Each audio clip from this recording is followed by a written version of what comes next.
Welcome, welcome back to lecture number 4 on the course Engineering Workshop. So today we will be discussing about centrifugal casting, shell molding and investment casting. Now before we proceed further to understand these advanced casting processes, let us try to recapitulate what we have understood in the last class. So in the last class we have looked into a die casting process where we have looked into a cold chamber die casting where a molten metal is poured into a chamber and then it's like a cylinder piston setup where you push the ram inside the cylinder inside the chamber, and then the fluid has been pressurized to enter into the mold cavity, and the mold is prepared by using a metal. So whenever we require a large number of components to be produced, mass production, in such cases we go for a die casting process. So in die casting we have looked into a cold chamber die casting and hot chamber die casting. The hot chamber die casting is primarily used in order to avoid the kind of defects like blowholes, gas entrapments that happens because when the molten metal has been transferred from the furnace to ladle and ladle to the chamber, there is a chance that the molten metal gets like absorb some amount of moisture from here from the atmosphere, whereby the gases gets entrapped into the molten metal. And once the molten metal gets and once the gases gets entrapped inside the molten metal, then these bubbles which are trapped inside the molten metal cannot be escaped. They cannot escape that easily because the mold is a die mold now. Because of the die mold, the escaping of gases and trapped gases is difficult. So these are certain things that we have looked into it. So hot chamber die casting and cold chamber die casting, we have looked into it, and also we have seen the differences and the materials which are primarily used for cold and hot chamber die casting processes. Now moving further, today we'll try to understand about the true centrifugal casting. You can see here the setup. From here we try to understand what is this true centrifugal casting process. First, let us try to understand what is a centrifugal casting. So the name itself says centrifugal. It indicates that the centrifugal force will be used to fill the mold cavity. The molten metal is being subjected to a centrifugal force by which it is forced to enter into the mold cavity.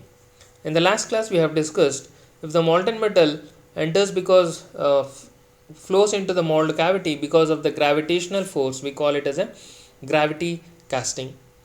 If we are pressurizing it, we call it as a pressure die casting. Now here the centrifugal force is being used for filling the mold cavity, then in such case we call it as a centrifugal casting process. Now in centrifugal casting we have three types. One is a true centrifugal casting, other is a centrifuging, the third one is a semi-centrifugal casting. Now let us try to understand one by one. First one is a true centrifugal casting process. The name itself says true. That means in this particular type of a process I am going to use 100% centrifugal force for filling the mold cavity. Now where do we use how we use this centrifugal forces for filling the mold cavity? So generally you might have seen a large number of large size pipes or any kind of a cylindrical hollow object. You can see here any kind of a cylindrical hollow object whose length is large and the diameter is big. In such a cases we go for a true centrifugal casting process. Again I am repeating, it is only when you have a symmetrical kind of objects. The component is symmetrical about its longitudinal axis. Then such components which are hollow in section, large in size, then such components are produced basically a circular kind of a components. Circular cross sections are being produced by using a true centrifugal casting process. So in true centrifugal casting process, you have a cylinder. On both the sides it is being closed.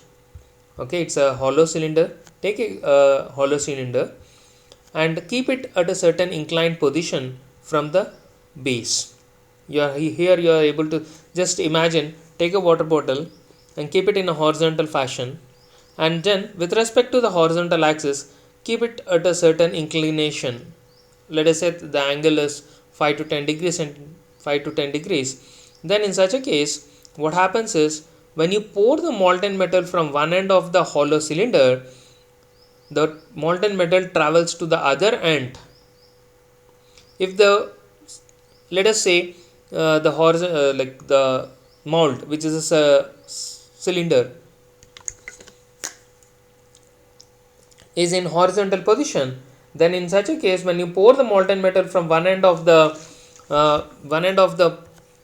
cylinder, hollow cylinder, then the chances of molten metal getting stuck will be high at the center or somewhere at some location. But if it is at a certain inclination, the molten metal will flow from one end to the other end because of the gravitational force.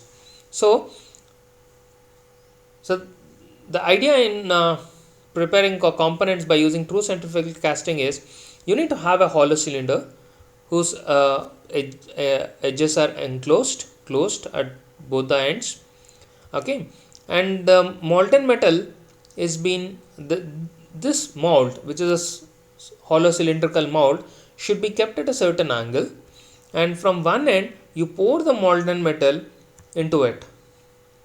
Now once you pour the molten metal will flow from one end, from the left towards, from right, in this figure, from the right towards left, from one end to the other end. It will keep flowing. Now once the sufficient amount of molten metal is been poured into the mold cavity, keep rotate. This cylinder has to be rotated about its longitudinal axis. You can see here, about this particular axis, about its longitudinal axis, this cylinder has been rotated at a very high RPM. Now in order to avoid the deviation, when a long shaft has been rotated about its longitudinal axis at a high RPM, there is a chances that it gets deviated from its axis. So in order to avoid such kind of a things, the rollers are being placed. So this is a mold, this is the molten metal which has been filled in the mold cavity, and these rollers, top rollers and the bottom rollers, give support to this mold, cylindrical mold, so that it doesn't deviate from its rotational axis. Okay, so once the molten metal is filled in this, and the cylindrical mold is rotated about its own axis at a very high RPM. Now when the mold rotates about its own axis, the molten metal which is filled inside it covers the entire circumference of the mold. So as the mold is rotating about its axis, you can see the molten metal fills this inner surface. Okay, so once sufficient amount of molten metal is poured, once the mold rotates about its own axis, then the molten metal inside the mold is covered in the entire circumference, whereby it gets solidified after a certain period of time. Now once it gets solidified, then we remove the component from the mold.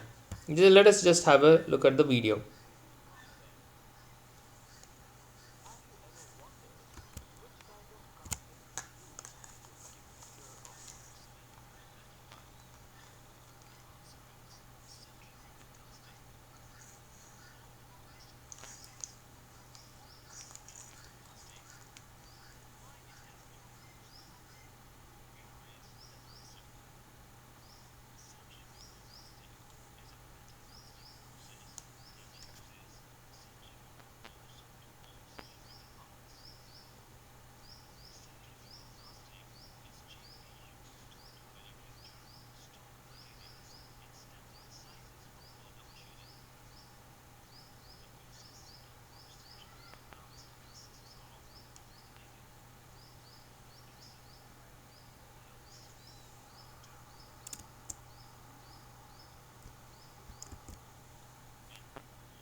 Okay, so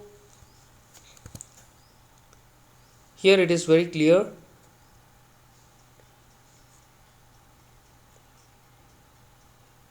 So this is a cylindrical mold that we have, which has been supported by the rollers, so that when the mold is rotated about its own axis, it doesn't get deviated.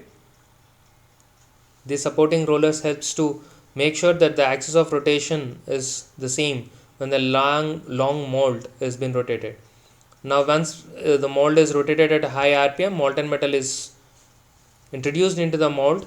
So the molten metal enters from one end to the other end, and during this process the thickness of your component depends upon the amount of molten metal that you are pouring, and the uniformity of thickness from one end to the other end depends upon the rotational speed at which it has been rotated. So basically, once the molten metal is been introduced from one end, it flows to the other end and it covers the entire circumference. So it basically depends on the speed with which the molten metal is flown into it. And once the molten metal gets solidified, the component has been ejected out from the mold cavity. Okay, so this is basically, we can understand that the entire filling of molten metal from one end to the other end in the entire inner circumference of the mold is purely done by the centrifugal force. So that's why we call it as a true centrifugal casting process. So as I said, it is basically used when large size components of a cylindrical objects are to be produced. And during the rotational process, the lighter impurities, the impurities present in the molten metal, gets settled at the inner circumference of your molten metal. Okay, the next one is a semi-centrifugal casting process. Now in this particular process, basically when the requirement is in such a way that I need to fill the molten metal at the circumference as well as at the center with ribs attached to it. You can see here, this is a casting, and also there is a component which is to be present at the center. So I need to fill, I think you might have seen the bike rim, not the tire, that rim, wheel, alloy wheel, we call it as alloy wheels. So you can see there at the center there is a material, the circumference there is a material, and from center to the circumference ribs are attached to it. So when I need a component of such configuration, it is also in similar kind of symmetrical in nature, symmetrical about its axis. The component is symmetrical about its own axis, and also it's a cylindrical cross section, a circular cross section. So in such a case, I use two forces. One is a gravitational force, other is a centrifugal force. So the gravitational force is used to fill the molten metal at the center, and the centrifugal force is used to fill the molten metal at the circumference. So similar to the true centrifugal casting process, in semi-centrifugal casting process, we have mold prepared in such a way that whatever the end product is there, that mold cavity is being prepared, and the mold is kept in a horizontal fashion. You can see the mold is in a horizontal fashion, and it is been rotated about its vertical axis. So about the vertical axis, along the arrow which I am showing here, along the vertical axis, this mold is being rotated about the vertical axis, and when the mold is rotating about its vertical axis, molten metal is introduced into the mold cavity, and because of the rotational speed, centrifugal forces acts on the molten metal, and the molten metal is forced to enter into the circumference of the mold cavity. So because of the centrifugal force, molten metal enters into the mold cavity at the circumference. It fills the entire circumference, and so once the molten metal fills the entire circumference of the component, then the mold is stopped rotating. The rotation of the mold has been stopped, and then the molten metal is poured into the mold cavity, so that because of the gravitational force, the molten metal fills the mold cavity at the center. Now you know that centrifugal forces at the circumference is maximum and at the center it's zero, so it doesn't allow any molten metal to stay at the center because of the centrifugal force. So in order to fill the molten metal at the center, now we stop rotating the mold and then pour the molten metal, introduce the molten metal into the mold cavity. So because of the gravitational force, the molten metal fills the mold cavity at the center, and because of the centrifugal force, the molten metal fills the circumference. So in this way, the molten metal fills both the circumference and the at the center because of the centrifugal force and the gravitational force. So as two forces are being used to fill the mold cavity, so it is called as a semi-centrifugal. We are not 100% utilizing the centrifugal force. We are using centrifugal force for some portion of the component and the gravitational force for some other portion of the component. So we call it as a semi-centrifugal casting process. We can see here, this is a mold which is kept in a horizontal position and it is being rotated about its vertical axis. The mold has been rotated about its vertical axis and the molten metal is introduced at the center. The molten metal fills the outer circumference because of the centrifugal force, and once a sufficient amount of molten metal is filled, then we stop and pour the molten metal. If at all component has a material at the center, then we fill it by gravitational force. So we call it as a semi-centrifugal casting process. And finally we have centrifuging casting process. Now till now we have seen in true centrifugal casting and in semi-centrifugal casting process, the component is symmetrical about its own axis. But if at all I want to produce an unsymmetrical component who doesn't have any symmetry, just like a small idols of the lots is been manufactured, which doesn't have a symmetrical nature. So in such cases, the component which is not having symmetrical nature about its axis, those components are produced by using a centrifuging process, casting process. Let us say the component size is small and unsymmetrical in nature, then the mold cavities of that particular shape are being manufactured along the circumference of the mold. So you have a mold, so this is the mold, and along the circumference of the mold cavities are prepared, and all these mold cavities of different idols, let us say each mold cavity is one particular lot, so or one particular idol, then each mold cavity is being connected to the central sprue. So we have a horizontal mold, just like in case of a semi-centrifugal casting process, we have a horizontal mold, and in this horizontal mold cavities are prepared at the circumference of the mold, and all these mold cavities are connected to the central sprue. Now this horizontal mold is rotated about its vertical axis. So about the vertical axis, the mold has been rotated about its vertical axis, and then molten metal is introduced into the central sprue, through which the molten metal enters into all the mold cavities. Now here in this case again, material has to be filled only at the circumference. Material need not be present at the center and in the ribs. So we use 100% centrifugal forces. So when the molten metal is introduced at the center, because of the centrifugal action, the molten metal is forced to enter into the circumference of the mold cavities. So the mold cavities which are present at the circumference of the mold will be filled because of the centrifugal force. So once the molten metal fills the mold cavities at the circumference, then the rotation of the mold has been stopped.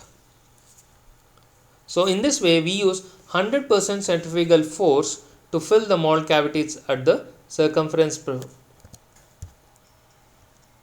So these are the different molds.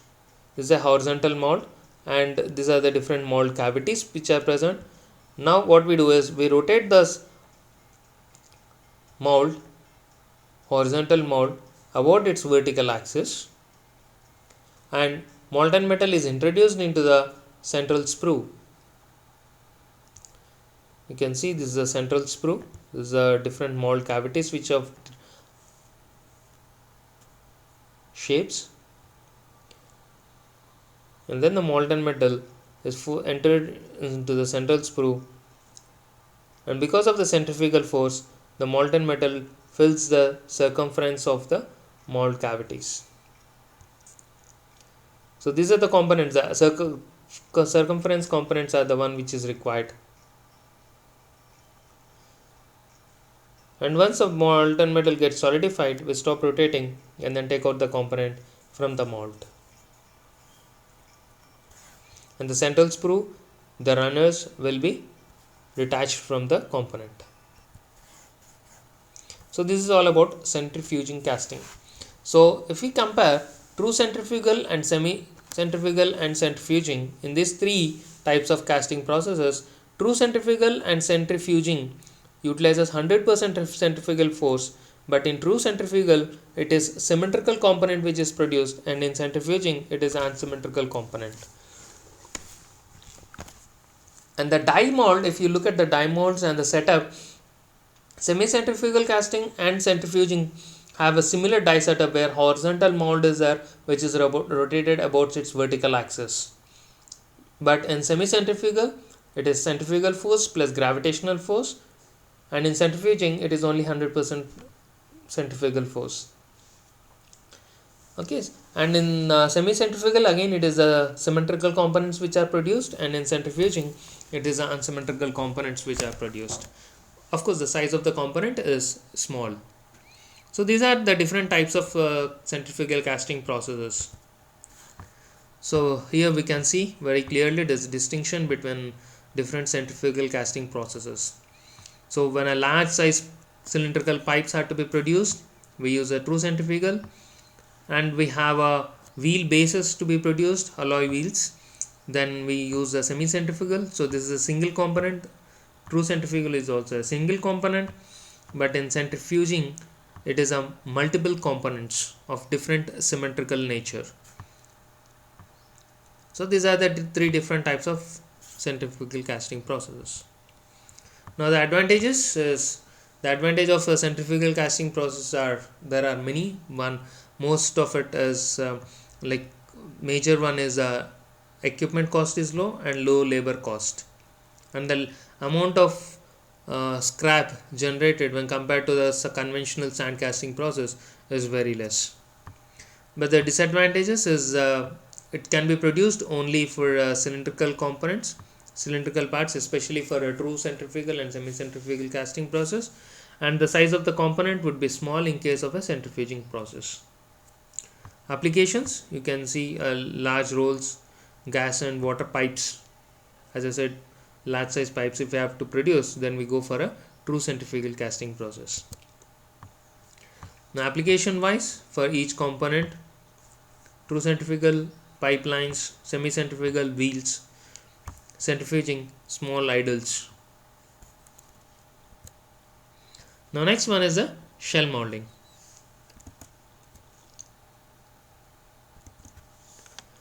In shell molding and investment casting are considered to be the most effective casting processes when it comes to in terms of dimensional accuracy, surface finish, these things. So what we do is, in shell molding we have a, let us say this is the shape of the component that is to be produced. Then we take a pattern, split the component geometry into two halves. Since it is symmetrical in nature, one half of the pattern is sufficient to prepare a mold. So what we do is, the geometry has been split into two halves. One half of the pattern has been manufactured, and that pattern, it's a metal pattern which we make. That pattern is being heated in a oven, in the furnace. Now once the pattern has been placed inside the furnace and it has been subjected to heating, meanwhile the mold is prepared by using a sand. So how it has been done is, initially take a container which is having a lid, to the lid, fix the pattern on the inner surface of the lid. So the lid is having outer surface and the inner surface. Inner surface in the sense which is getting enclosed in the container.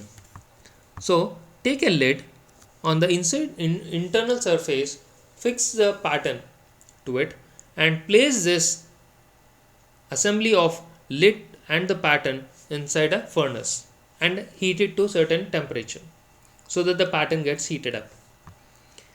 Now meanwhile, as the pattern is getting heated up in the furnace, in the container add sand with resin and binder. So a mixture of sand, resin and binder has been mixed inside the container. Now once the pattern is heated, take that assembly from the furnace and place it on the container. So in this container, now the container is being closed with a lid. Okay, so the inner surface of the lid is having a heated pattern now. Now this entire box, we call it as a box. Now this entire container or the box has been tilted upside down in this particular fashion, as you can see in the figure number 2. So what happens is, when it is been tilted upside down, the sand which is there falls onto the heated pattern. Now because of the pattern is at a high temperature and the sand particles stick to the surface of the pattern, and the time that you allow for the sand particles to stick on the pattern surface decides the thickness of the sand particles which sticks to the surface of the pattern. So we call it as a dwell time. So when that dwell time is more number of sand particles stick to the pattern surface. And when again you revert the box to its original position, tilt it.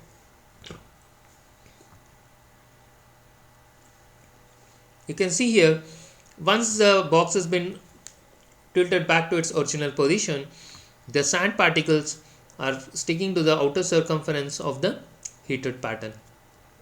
Repeatedly do this process for a significant number of times so that the thickness is being attained, required thickness of the shell is being attained.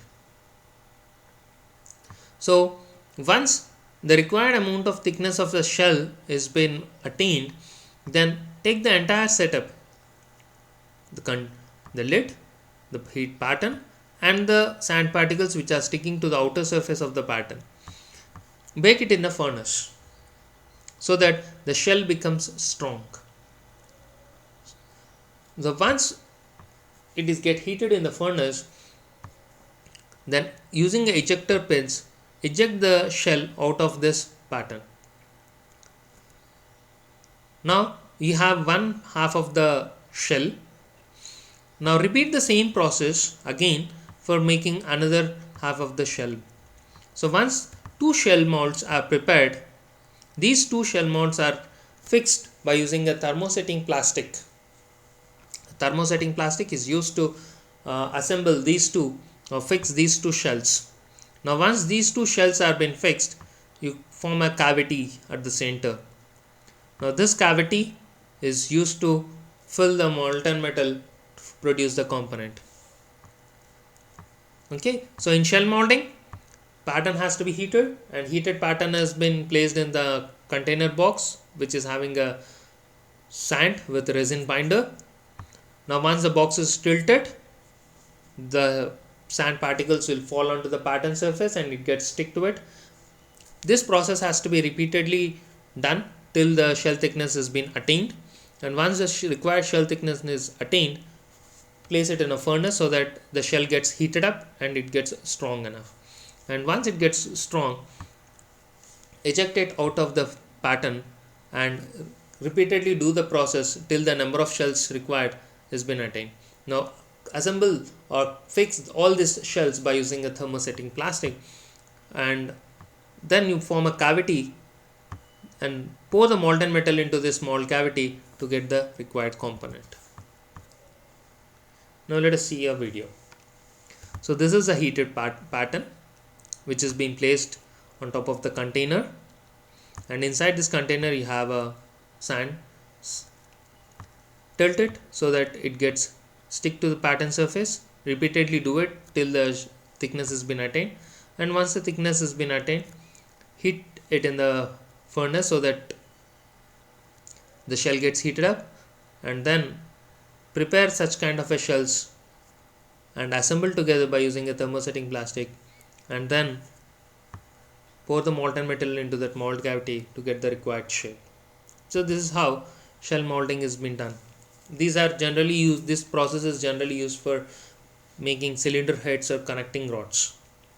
Now the advantages are many. You have a very good surface finish, high production rate, scrap is also less, efficiency of the process is high, complicated shapes can be produced, but the disadvantage is high equipment cost. Now other casting process which is most familiar, especially for high-end applications, is the investment casting process. So in investment casting process,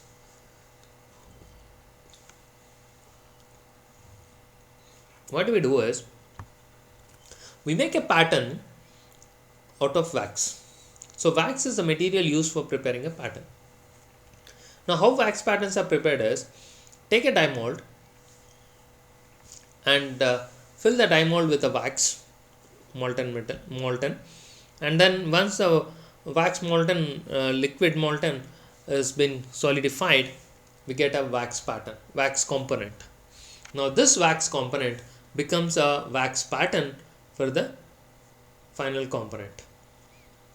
Now prepare multiple wax patterns and fix these multiple wax patterns to a central sprue, or as you can see on the left hand side of the figure, pattern tree. We call it as a wax pattern tree.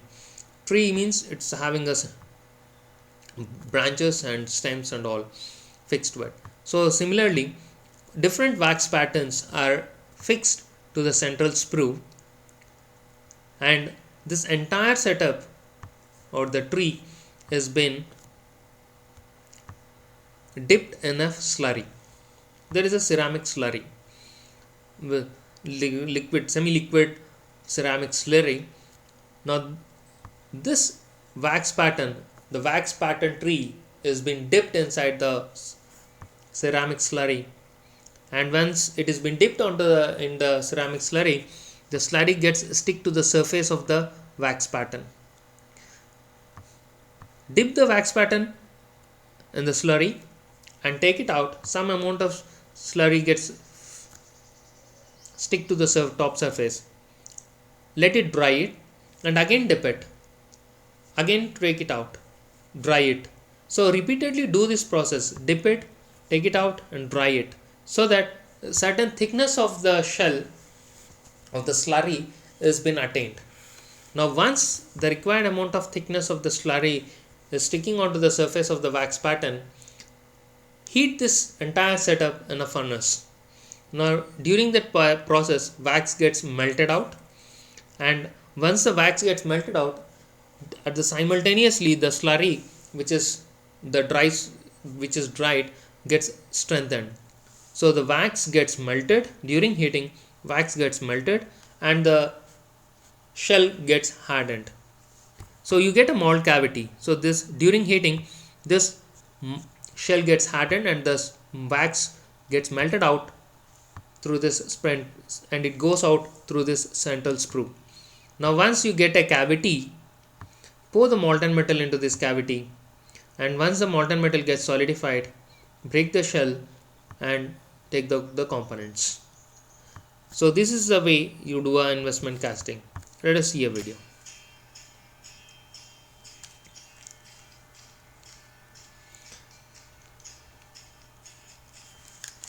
So initially, wax pattern is made from a die casting process. Now once the wax pattern is ready, these wax patterns are fixed to a central sprue. Dip it into a ceramic slurry and then dry it and dip it again, dry it. So repeatedly do it for continuously and then heat it in a furnace. So when you heat it, the wax gets melted out through the sprint and it goes out through the central sprue, and this shell gets hardened. And once the mold cavity is ready, pour the molten metal into the mold cavity, and once the molten metal gets solidified, break the shell and take out the component. So this is how components are produced by using an investment casting process. Generally, jet engine turbine blades are manufactured by using this investment casting process.